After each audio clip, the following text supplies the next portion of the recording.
Excellencies, ladies and gentlemen, on behalf of Georgia, I would like to thank President Biden for the initiative launched last year and for convening us again this year to take stock.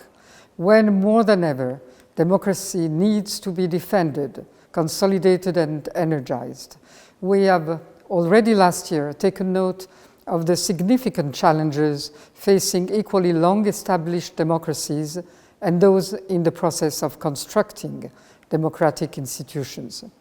Destructive challenges face us all in the varied forms of polarization, disinformation, pandemic, social tensions and discrimination, conflicts and occupied territories.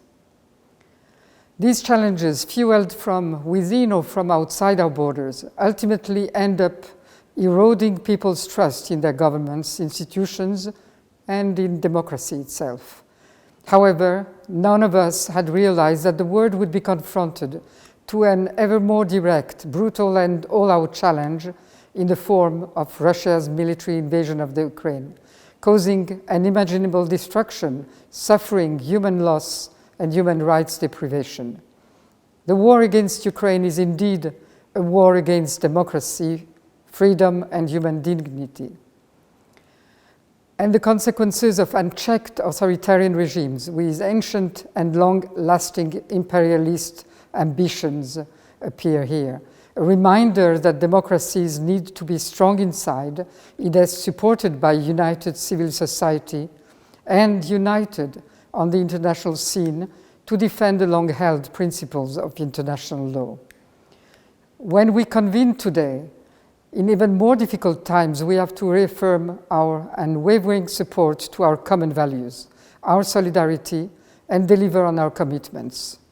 Georgia, despite its tense geopolitical environment and internal tensions, has succeeded in advancing on two core priorities. National human rights strategy has been finalized, national action plan to eliminate violence against women, and measures to strengthen women's economic empowerment have been adopted.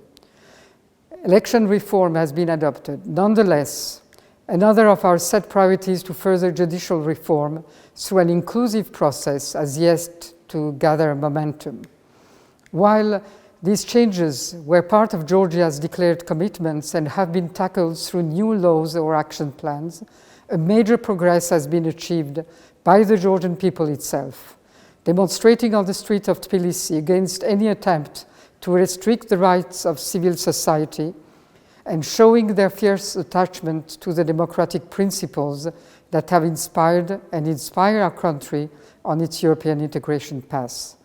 These protests have succeeded both to obtain the recanting of the law on foreign agents and mark thus a victory of democracy, and to demonstrate the capacity of the Georgian society to overcome polarization when united around a common goal. In that sense, the process of national reconciliation has started. Our path to democracy and towards European and Euro-Atlantic integration, enshrined in our Constitution, is the basis for our stability and has no alternative. I would like to reiterate Georgia's resolute pledge towards building a stronger democracy and express our readiness to work with all our global partners in building a more democratic, peaceful, and resilient world, in which Georgia will find its place as a trusted partner.